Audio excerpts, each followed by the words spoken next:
Chapter 1. The Life of Captain Avery.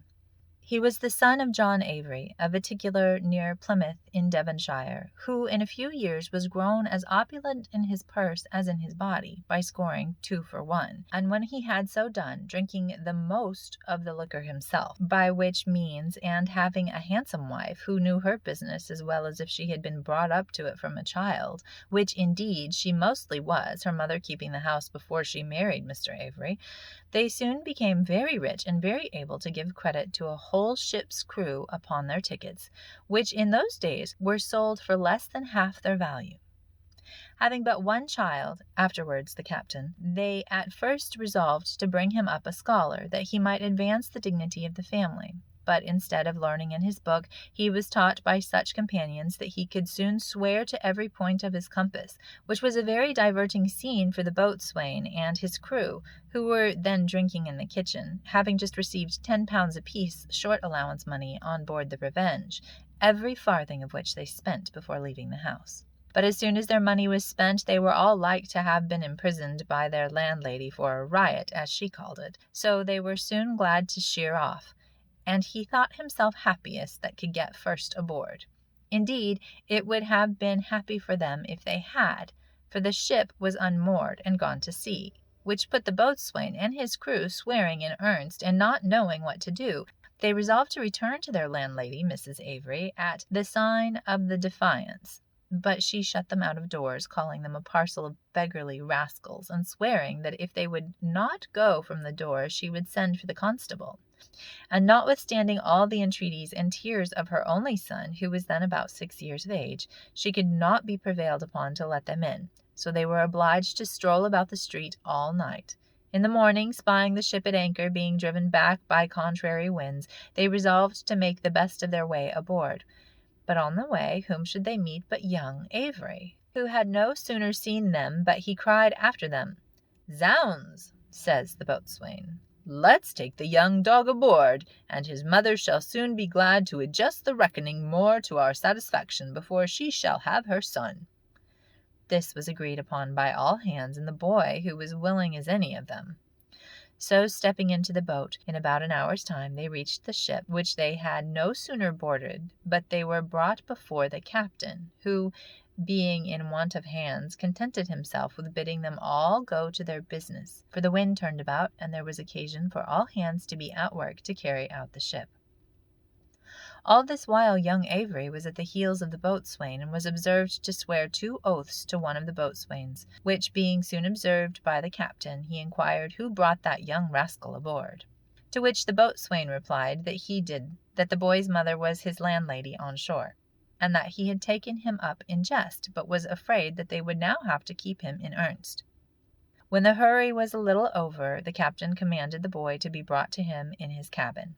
He had not talked long to him before he took a fancy to him, telling him that if he would be a good boy, he should live with them.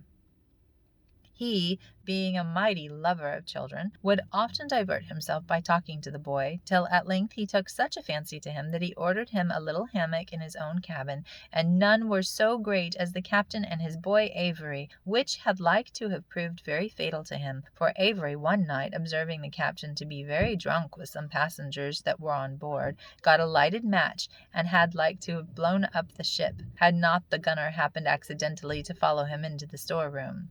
This made the captain ever after very shy of his new acquaintance, and Avery, after he had been well whipped, was ordered down into the hold, where he remained until they arrived at Carolina, which happened 4 or 5 days after.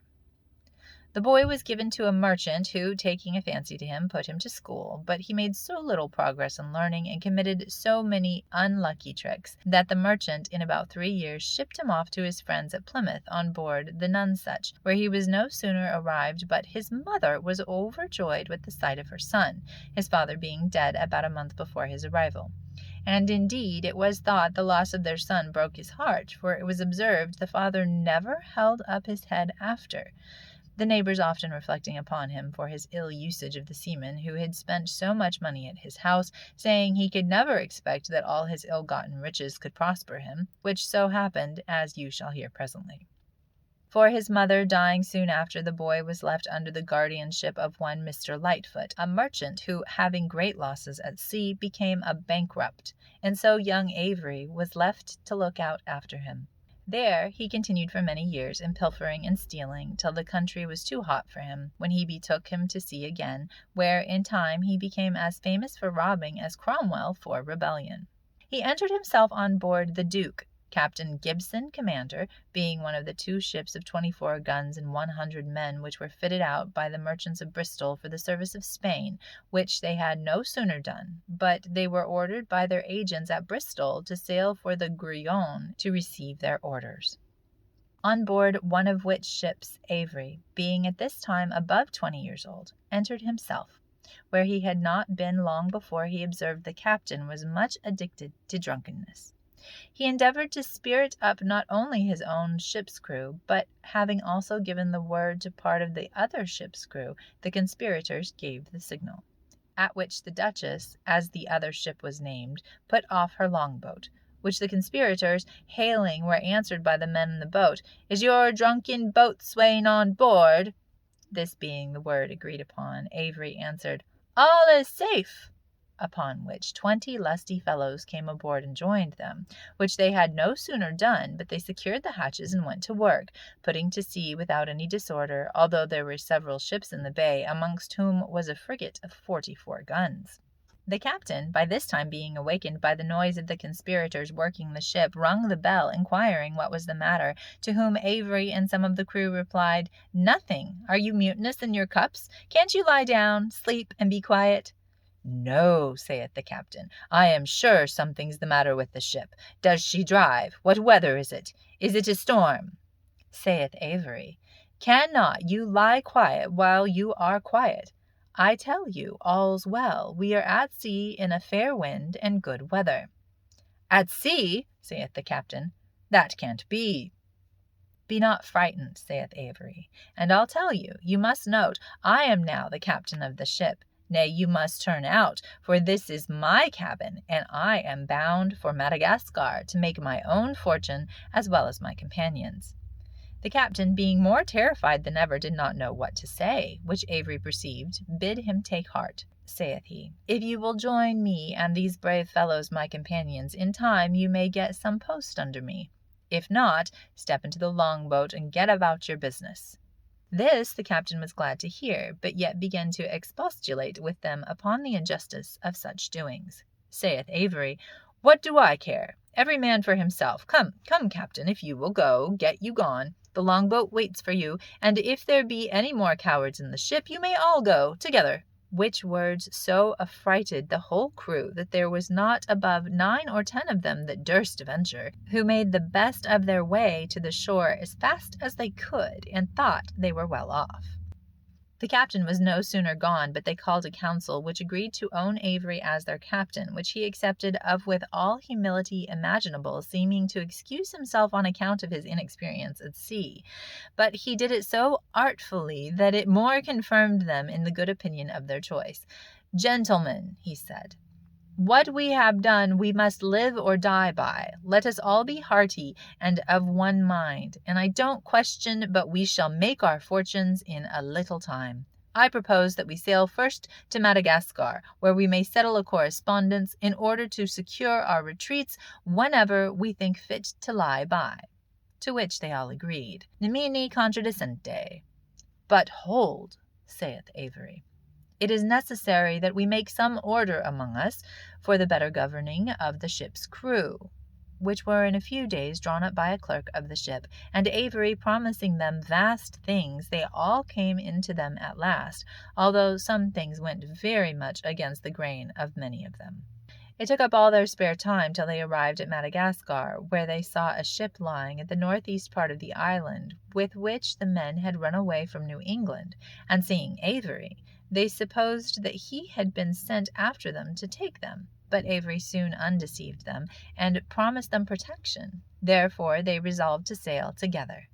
In the whole company there was not above 10 that pretended to any skill in navigation, for Avery himself could neither write nor read very well, he being chose captain of the Drake purely for his courage and contrivance. in the latitude of Descara, one of the islands. They took 2 other sloops, which supplied them with provisions, and then they agreed to proceed to the West Indies, and coming to Barbados, they fell in with a ship for London with 12 guns, from which they took some clothes and money, 10 barrels of powder, 10 casks of beef, and several other goods, and 5 of her men, and then let her go. From thence he went to the island of Dominico and watered. There he met with 6 Englishmen, who willingly entered with Avery. They stayed not long before they sailed for the Grenada Island to clean their ships, which being known to the French colony, the governor of Martinico sent 4 sloops well manned after them. But they stayed there not long, but made the best of their way for Newfoundland, entering the harbor of Trepasse with black colors, drums beating, and trumpets sounding.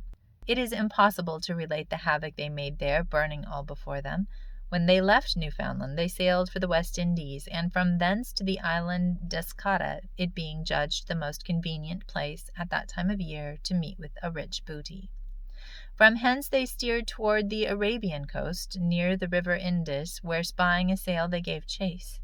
At their near approach she hoisted Mogul colors, and seemed as if she would stand upon her defense, whilst Avery contented himself by cannonading her at a distance, which made many of his men begin to mutiny, thinking him a coward. But Avery knew better, and commanding his sloops to attack her, one in the bow and the rest on the quarter, clapped her on board, upon which she struck her colors and yielded. Aboard her was one of the Mogul's own daughters, with several persons of distinction who were carrying rich offerings of jewels and other valuable presents to Mecca, which booty was the more considerable, because these people always travel with great magnificence, having all their slaves and attendants always with them, besides jewels and great sums of money to defray the charges. But Avery, not content with this, seized the young princess, and taking her with him into his own ship, made the best of his way to Madagascar, where she soon broke her heart and died. Also her father, the great Mogul, did no sooner hear of it, but he threatened all Europe with revenge.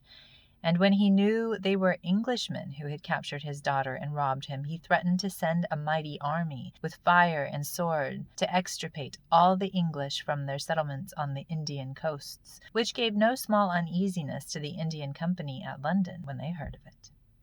Thank you for joining us today. Remember to like the video if you liked it, subscribe, and click the bell to get notifications in your feed. See you next time on Pendant and Ring.